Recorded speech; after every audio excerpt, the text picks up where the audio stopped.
Bueno, muy buenas tardes o noches ya, doctora Lee. A continuación voy a tratar de explicar el tema del iris y digo tratar porque la verdad es que estoy un poquito nerviosa todavía, ya que nunca había expuesto así. Y bueno, a mí me gusta englobar, bueno, me gusta englobar todo el tema en esta pequeña frase o bueno, concepto que es el iris como un diafragma biológico del ojo. A continuación veremos por qué. Y estaré mirando un poco hacia abajo, ya que tengo aquí la presentación para, hoy, para explicarlo. Entonces, a continuación tenemos el contenido y empezaremos con la introducción, que es el iris.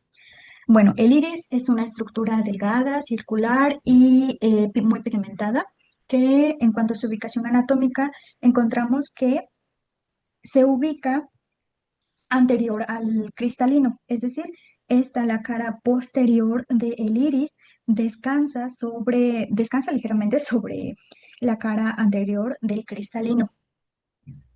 Em, ¿Qué otra cosa? Otra característica anatómica es que la pupila del iris, que la pupila no es una estructura en sí, sino un espacio que permite, eh, bueno, un espacio que se forma, ahorita lo explicaremos mejor, y que tiene la pupila. La pupila presenta una ligera asimetría. Esto se me hizo bueno, me sorprendió bastante, ya que nunca lo había visto así. Y es que la pupila no se encuentra justo en el centro, sino que se encuentra ligeramente inferior y nasal respecto al centro del iris. Estructuras importantes del iris. Bueno, encontramos, aquí lo señalé, encontramos el collarete del iris, que es la zona, o bueno, sí, es la zona más gruesa del iris, y este collarete es una tipo reliquia que nosotros llevamos desde nuestro desarrollo embrionario, ya que aquí se encontraba un tejido, o sí, se encontraba un tejido que cubría la zona de la pupila. Entonces, es una reliquia desde que éramos embriones. La raíz del iris, contrario al collarete, la raíz del iris es la zona más, lo señalaré con amarillo igual, ay, es la zona más delgada del iris, la raíz, y esta se encuentra eh, unida, es la zona de unión también al cuerpo ciliar. Aquí también lo señalo con amarillo, y aquí, la raíz del iris.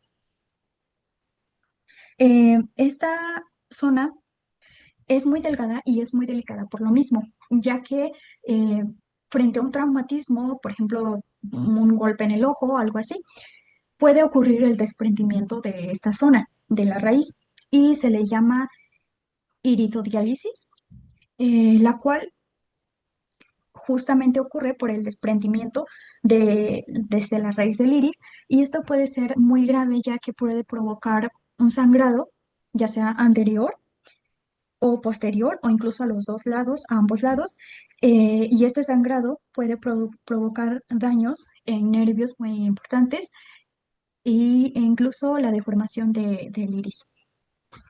Habiendo dicho esto, se me estaba escapando la función principal del iris. ¿Por qué decíamos que actúa como un diafragma? Ya que esto lo digo porque me hace alusión al diafragma de una cámara fotográfica, que justamente en el lente hay un diafragma que para tomar la fotografía digamos que se cierra y se abre para capturar la imagen. Y es justamente lo que hace nuestro iris. Mediante dos movimientos, por decirlo así, regula la entrada de iluminación que recibe la iluminación retiniana, justamente para proteger la retina.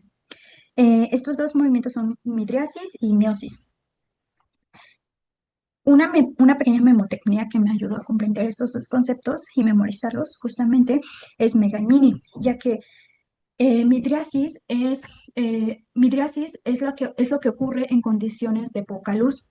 Por ejemplo, en un cuarto oscuro, la pupila se agranda o se dilata o se hace mega justamente para que entre más luz, para captar más luz y tener una visión más nítida. Miosis, por lo contrario, ocurre en condiciones de mucha luz. La pupila se contrae o se hace mini para que entre menos luz y así proteger también a la retina. Em, Esto creo que es todo en cuanto al iris. La zona más gruesa puede llegar a medir, ay, no escribí, ¿sí se ve? 1,5 milímetros de grosor, esta zona, 1,5 milímetros de grosor. em, y la raíz puede llegar a medir 0,5 milímetros de grosor. Aquí encontramos el cuerpo ciliar y aquí ya lo señalamos. Continuamos con las capas del iris. Las capas del iris, bueno, para estudiar justamente las características histológicas del iris, se divide el iris en cuatro capas. La primera de ellas es la capa del borde anterior. Se le llama así porque justamente se estudian estas capas de la más externa a la más interna. Es decir, la primera que encontramos, con la que topamos, es decir, bueno, imaginando que la luz viaja así, la primera capa que se topa es la capa del borde anterior, es decir, toda esta, la capa del borde anterior.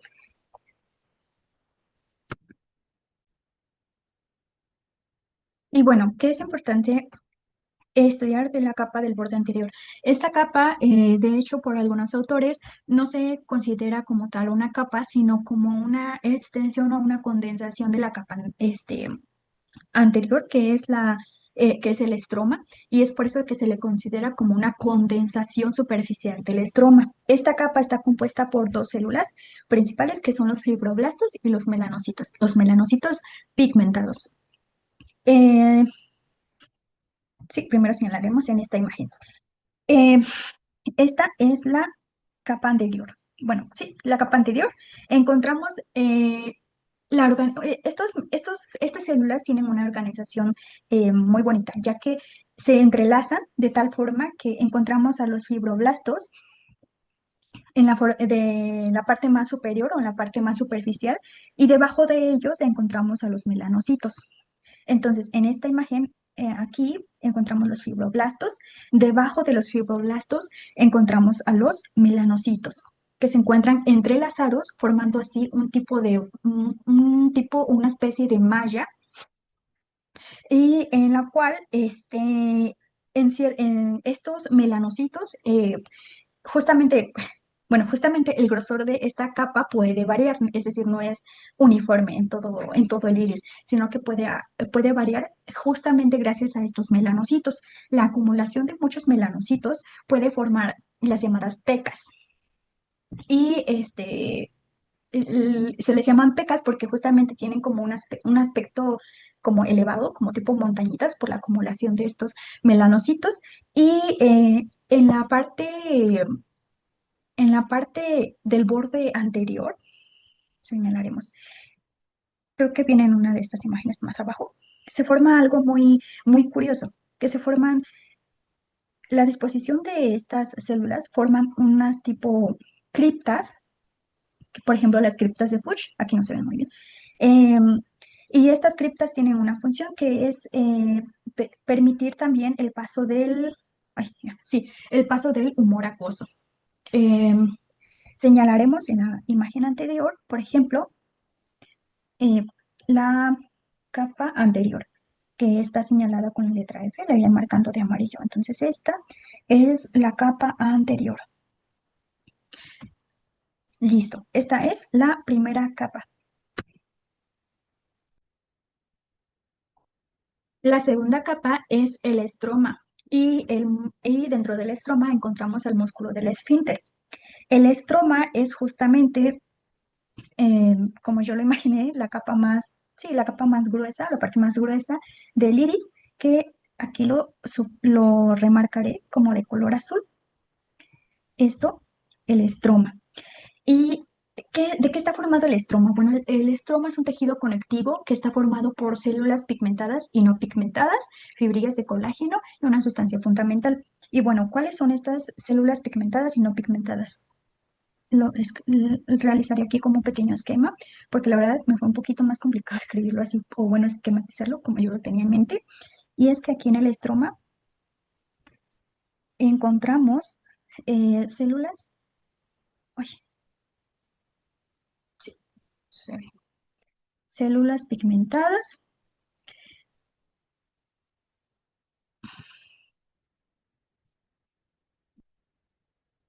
dentro de las cuales, dentro de las células pigmentadas encontramos a los melanocitos, obviamente, y a unas células en grumos, que a mí se me hizo muy gracioso este nombre.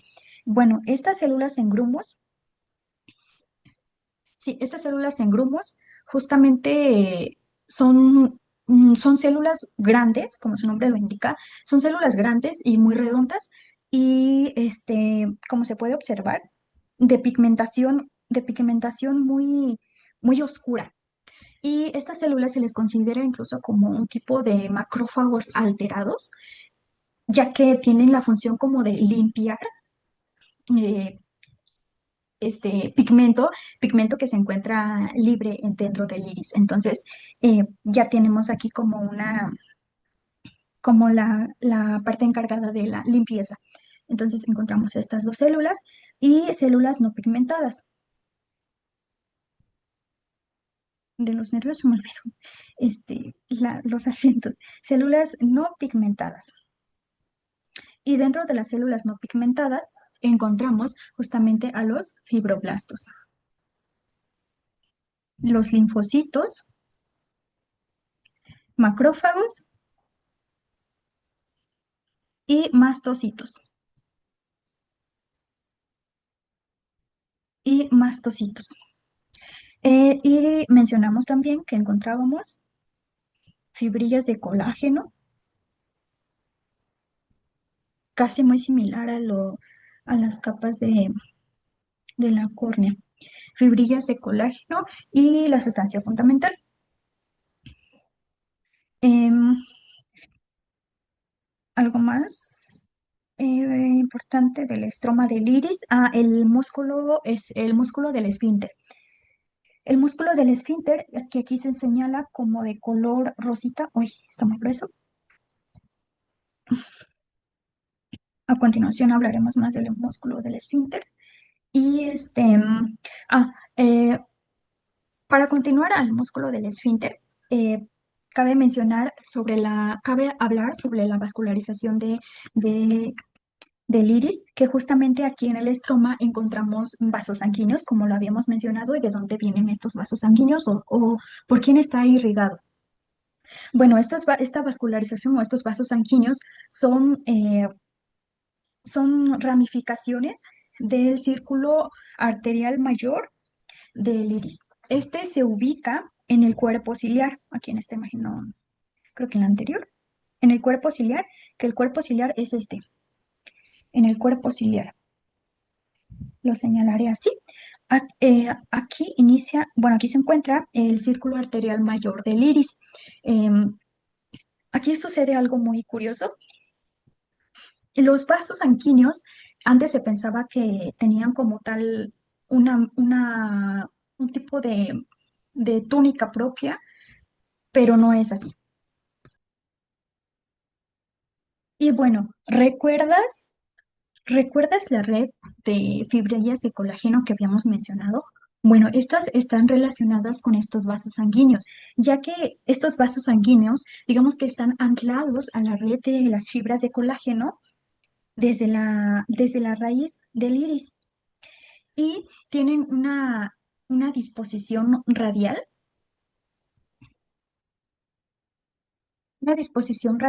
que les permite hacer como un tipo de recorrido, yo lo imagino así, un tipo de recorrido hasta el borde pupilar, que es este es el borde pupilar. Entonces, esta red de fibrillas de colágeno, eh, digamos que protege también a los vasos sanguíneos y los ancla a su lugar. ¿Los protege de qué? Pues de los movimientos, de las torsiones que realiza justamente el iris al tener meiosis y midriasis. Em, y también encontramos al círculo menor del iris, el cual se encuentra también en el estroma del iris, inferior al collarete. Digamos que por acá, inferior al collarete. Y estos vasos sanguíneos también forman parte importante de la barrera hematoacuosa. Bueno, continuando con esta segunda capa, mencionamos ahora sí al músculo esfínter del iris. Como habíamos dicho, este se encuentra dentro del estroma. Lo señalaremos de color. Bueno, sí, justamente es este rosita. Ay, eh, así, un rosita. Es este rosita, que no es tan necesario remarcarlo porque justamente ahí se ve. Este es el músculo esfínter del iris. Está formado por células de músculo liso y este tiene una forma circular. Esto es muy importante a diferencia del músculo dilatador. Tiene una forma circular, como su nombre lo indica, y puede llegar a medir de 0,75 a 1 milímetro de grosor. Este se ubica en la zona del borde pupilar del estroma, en esta zona. Y ¿cuál es su función principal? La miosis. Recordemos miosis, mini. Entonces, contracción de la pupila. Y está inervado por el sistema parasimpático. Em, en las imágenes anteriores también se observa, en este que lo habíamos señalado, el músculo del esfínter de color azulito.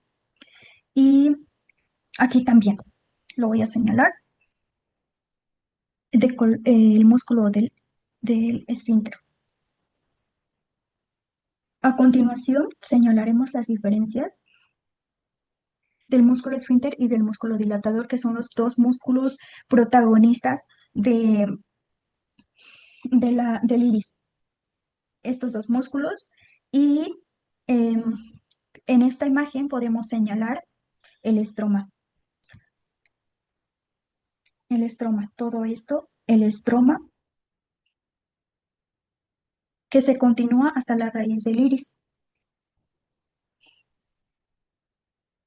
Aquí también encontramos al músculo esfínter. Y ahora sí, continuamos con la siguiente capa. Bueno, y bueno, aquí encontramos la tercera capa, que es el epitelio anterior y el músculo dilatador. Para mí, esta es una de las capas más divertidas. Se me hizo de las más divertidas. Y bueno, el epitelio anterior está formado por las singulares, muy características, células mioepiteliales, que mio viene de músculo y epiteliales, pues de tejido. Y esta capa bueno, esta capa se encuentra formada por dos porciones, o bueno, la dividimos en dos porciones para estudiarla. Y la primera porción es la porción apical, la segunda la basal, aquí la señalamos. La apical la voy a remarcar de color rojo. Regresando del corte del Zoom, mencionábamos que dividimos el epitelio anterior en las porciones apicales y basales. La porción apical la señalamos de color rojo y en la porción apical podemos encontrar bueno, un número moderado de mitocondrias que se pueden observar aquí, señalando de color rojito. Y en la parte de arriba podemos encontrar la porción basal, que está señalada de color verde. En la porción basal encontramos eh, miofibrillas, que son estas prolongaciones musculares lisas, justamente alargadas y contráctiles, que forman las fibras musculares. Estas miofibrillas, las señalaré aquí, bueno, no se alcanza a escribir todo. Estas miofibrillas forman que encontramos también fibras musculares, forman una forma de, perdón, la redundancia, justamente podemos observar como esta forma de lenguas que aquí no, ya no se observa tanto, voy a marcar de otro color. Estas formas de lenguas que forman uniones o que se unen mediante uniones, vaya la redundancia, que forman uniones estrellas, que forman uniones estrechas. Aquí no hay desmosomas en esta porción muscular. Encontramos uniones estrechas y otra cosa muy interesante, encontramos nervios amilínicos y encontramos también, bueno, aquí remarcado de verde, nervios amielínicos y también encontramos axones, lo marca como axones desnudos o axones amielínicos, lo remarco de color rojo. Aquí en la letra E, axones amielínicos que se encargan de inervar el músculo esfínter. Am, esto esto ha sido el epitelio anterior y continuamos con el músculo. Y bueno, a manera o a forma de pequeño resumen en cuanto a los músculos, he elaborado un cuadro comparativo de ambos músculos protagonistas del iris, de las funciones del iris. El músculo esfínter de la pupila tiene una disposición, como su nombre lo indica, circular, que habíamos mencionado, y aquí está marcado. Lo voy a marcar de rojo. La diferencia es que este se encuentra en una zona más cerca de del borde pupilar dentro del estroma, a diferencia del músculo dilatador que se encuentra de forma radial, es decir, como esto me lleva a imaginar como las disposiciones en una llanta de bicicleta. No recuerdo el nombre estas cositas, pero que son así. Entonces, justamente tienen esta dirección, el músculo dilatador. Este, El movimiento del músculo dilatador es la midriasis, a diferencia del músculo esfínter, que es la miosis. Aquí, miosis, midriasis. Esto es fácil de recordar, lo del músculo dilatador, ya que el movimiento del músculo dilatador, lo voy a señalar así, creo que este color no se ve muy bien. El músculo dilatador tiene este movimiento que como que jala de la porción pupilar hacia la raíz. De la porción pupilar hacia la raíz, ayudando así a dilatar la pupila. Em, Esto es la diferencia. También el músculo esfínter reacciona eh, ante el exceso de la luz, produciendo la miosis, y está inervado por el sistema parasimpático, a diferencia del músculo dilatador, que está inervado por el sistema simpático. Es decir, reacciona a situaciones de estrés y esto es también eh, alusivo al ejemplo de la llanta de bicicleta, ya que, por ejemplo, bueno, yo me lo imagino así como un niño que huye de algo, por ejemplo, de un perrito que lo viene persiguiendo, las llantas de la bicicleta, entonces relaciono como el sistema simpático a, a la midriasis, que es que se activa en situaciones de estrés. Esto es en cuanto a los músculos. Y en esta imagen también podemos observar los vasos del círculo mayor ay, perdón, que se había detenido la grabación, del círculo arterial mayor del iris. Estos vasos tienen también una disposición radial. Esto se encuentra, como lo habíamos mencionado, se encuentra en el cuerpo ciliar y en cuanto al círculo menor que se encuentra más cerca de, digamos, de la porción pupilar, aquí se forman como arcadas, que no sé si, espero que se alcance a ver el color, que se forman tipo arcadas aquí, que se le llaman arcadas capilares. Y es así como está, se encuentra inervado el iris. Y en estas imágenes también podemos observar de color rosita, o bueno, remarcado con una flechita, el músculo dilatador, que es esto, aquí, y aquí también, con un marcador. El músculo dilatador. Recordemos que aquí encontramos la cámara anterior, es decir, aquí encontramos la cara anterior o la capa anterior. Ay, sí se ve. Uy, seguro. Bueno, encontramos el músculo dilatador, aquí la cara posterior y aquí la cara anterior del iris. Bueno, y es así como llegamos a la última capa de nuestro viaje por las capas de el impresionante iris, y esta capa es el epitelio posterior. De hecho, esta capa es la segunda capa es la segunda capa posterior al estroma. Espero que se escuche bien porque me parece que mi conexión es inestable. Es la segunda capa posterior al estroma, ya que la primera pues fue el epitelio anterior, que aquí, por ejemplo, señalamos de amarillo. Este epitelio pigmentario posterior está formado por células, las voy a remarcar de morado, son células altamente pigmentadas gracias a la concentración de melanina, los gránulos de melanina que contienen, y son aproximadamente columnares, a diferencia de las células mioepiteliales, que son como cuboidales, que forman, si las células del epitelio anterior, que forman, que forman como cubitos justamente. Estas células son columnares y están unidas. Aquí sucede algo muy interesante y muy bonito. Estas dos células del epitelio anterior y de este epitelio posterior están unidas apicalmente, es decir, ápice contra ápice. Y a diferencia de otros tejidos que hemos observado, bueno, que yo he visto, por ejemplo, yo me imaginaba que siempre así, ápice y base, pero no, aquí están unidos ápice y ápice. Esto tengo entendido que están unidos así gracias a el desarrollo embrionario que se tuvo en su momento. Entonces, en estas uniones podemos observar, lo remarcaré de amarillo, microcilios y microvellosidades aquí. Aunque remarcándolo mucho ya no se ve tan bien. Cilios y microvellosidades. También encontramos plegamientos en la superficie basal. Es decir, la superficie basal es esta de acá abajo, que también encontramos envuelta o protegida por una membrana basal, como toda superficie basal.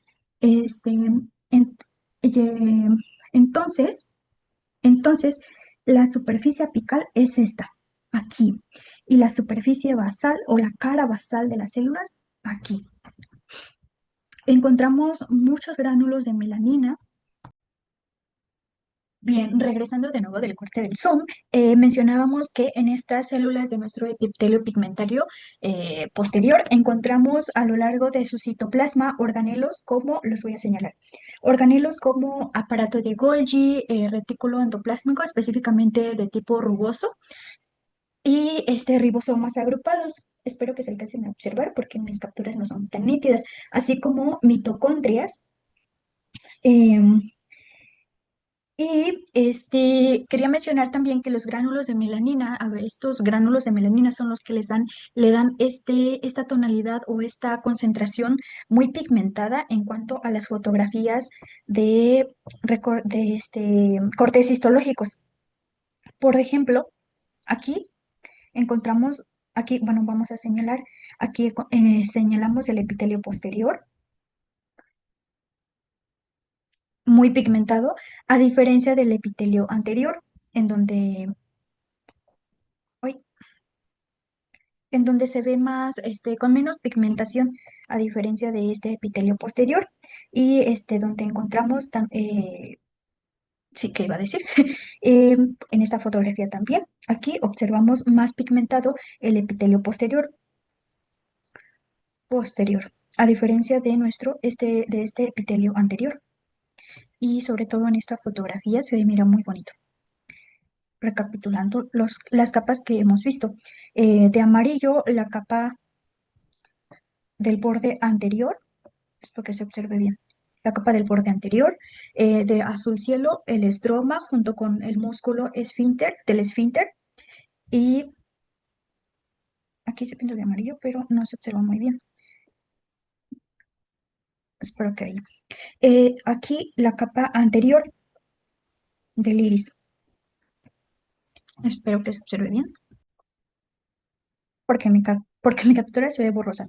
El epitelio anterior, que se ve, si podemos observar, se ve menos pigmentado que el epitelio posterior. Y eh, de morado el epitelio posterior aquí, que se ve mucho más pigmentado que el epitelio anterior. Eh, Aquí la porción pupilar, epitelio posterior, De la letra I, epitelio posterior, que es la última capa.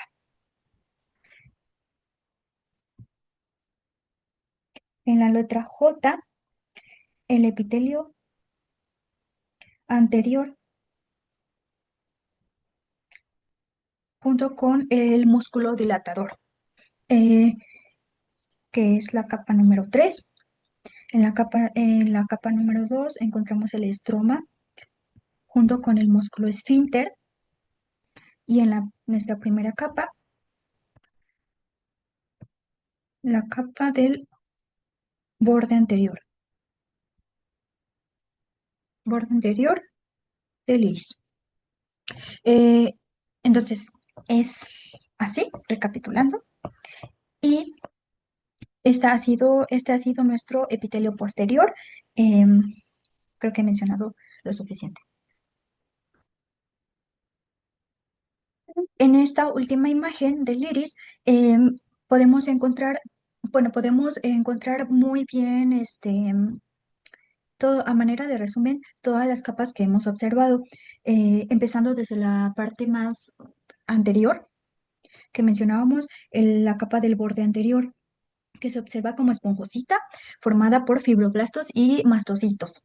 Eh, sí, posteriormente encontramos el collarín, eh, que está bastante pigmentado, y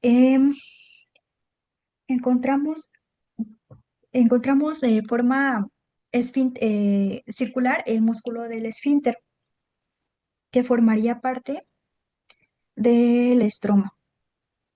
El esfínter, que recordemos que tiene esta forma circular, el músculo del esfínter, formando parte del estroma, las arcadas del círculo menor, aquí, las arcadas del círculo menor, atravesando el músculo del esfínter, y sí, enseguida encontramos también la capa de, por ejemplo, aquí, las células agrupadas, que no las observaba bien. Las células agrupadas las voy a, sí, de azul igual. Aquí, aquí, las células agrupadas, melanocitos, eh, células, células en grumo, en forma E. Encontramos también F, no veo la F, aquí está. El músculo, ay, aquí el estroma, el, ay, y aquí el músculo dilatador. El músculo dilatador, recordemos, de forma radial. En la letra F encontramos las 3 a 5 capas del músculo dilatador, que aquí forman como proyecciones para unirse al músculo esfínter, y estas proyecciones forman el espolón de Fuchs y de Mitchell, si no mal recuerdo. Enseguida, debajo de estos músculos, de este músculo, encontramos las células cuboidales del epitelio anterior, que formarían la tercera capa. Posterior al estroma, encontramos las células cuboidales del epitelio anterior, que forman como esta formita que tienen esta formita de cubos. Pues están remarcadas en la letra G. Encontraríamos la capa anterior, bueno, epitelio anterior. El epitelio anterior, y el epitelio posterior está formado por la letra, sí, sí, bueno, aquí se borró la letra, pero está formado por, lo voy a marcar de morado, células, recordemos, columnares altas, muy pigmentadas, muy, muy, muy pigmentadas, formando el epitelio posterior.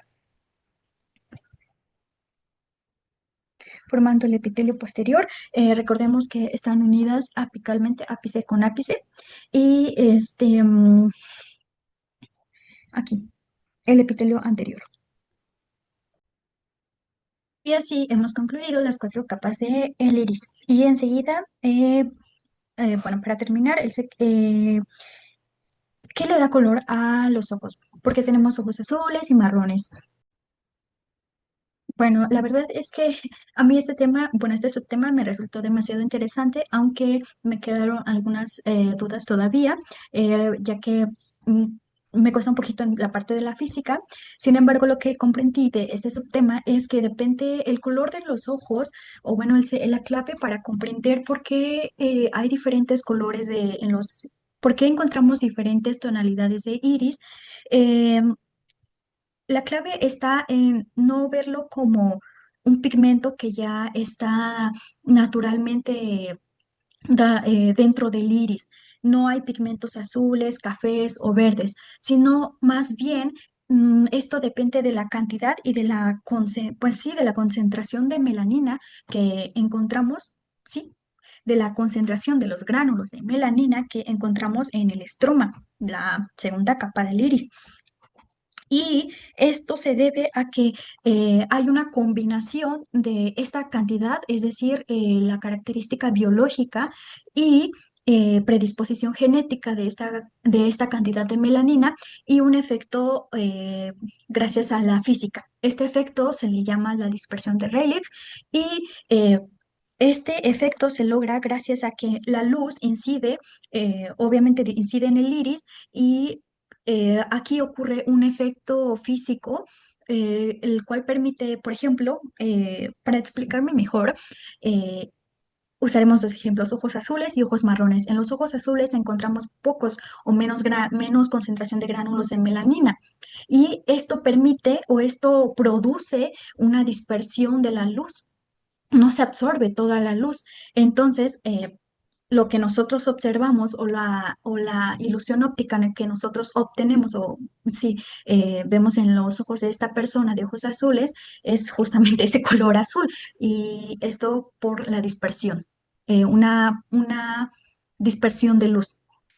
Y a diferencia de los ojos marrones, encontramos más producción de melanina y por lo tanto, al incidir estos rayos de luz en los gránulos de melanina, absorben a mayor concentración de la melanina, absorben más luz y lo que observamos es un color más oscuro, es decir, ojos marrones. Em, y algo que me pareció muy curioso es que, por ejemplo, los ojos verdes o color avellana es, digamos que un balance o una combinación perfecta, un balance intermedio entre los ojos azules y cafés. Esto justamente nos lleva a, por ejemplo, el albinismo. ¿Qué pasa con estos ojos en personas que no producen o que producen muy poquita melanina? Hay hay una muy nula producción de melanina o pigmentación en el iris y aquí ocurre algo muy curioso que al incidir la luz en el iris,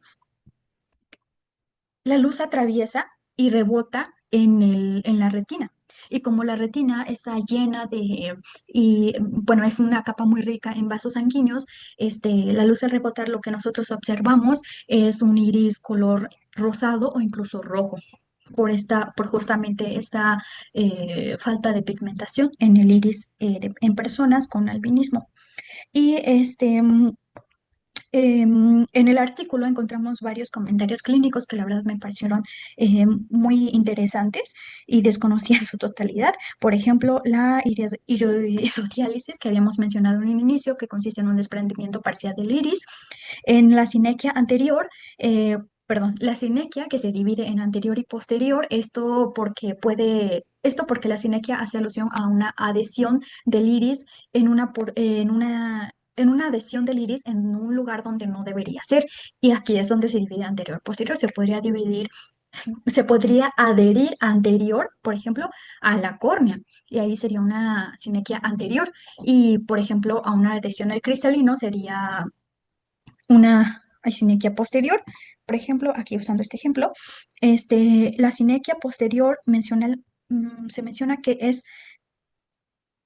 tiende a ser más peligrosa ya que puede obstruir puede aquí, la adherencia produce justamente que el borde pupilar se pega en su totalidad, se adhiera en su totalidad al cristalino, por lo que se obstruye el paso del humor acuoso y esto puede aumentar la presión intraocular, lo cual puede ser muy peligroso. El síndrome de dispersión pigmentaria, que justamente es, como su nombre lo indica, en la última capa que es nuestro epitelio posterior, se liberan gránulos, estos gránulos de melanina se liberan, lo que puede obstruir en la malla trabecular, que es uno de los pasos que atraviesa el humor acuoso, y esto puede ocasionar un aumento en la presión intraocular. Este, y producir un glaucoma agudo. Y no, yo no tenía otra imagen. Y como último, como una reflexión última, nuestro iris va perdiendo su capacidad funcional con la edad. Es decir, la pupila se dilata con mayor dificultad con la edad y esto provoca una degeneración progresiva. Esto es completamente natural y fisiológico. Y con esto concluimos este hermoso tema del iris. Muchas gracias por su atención.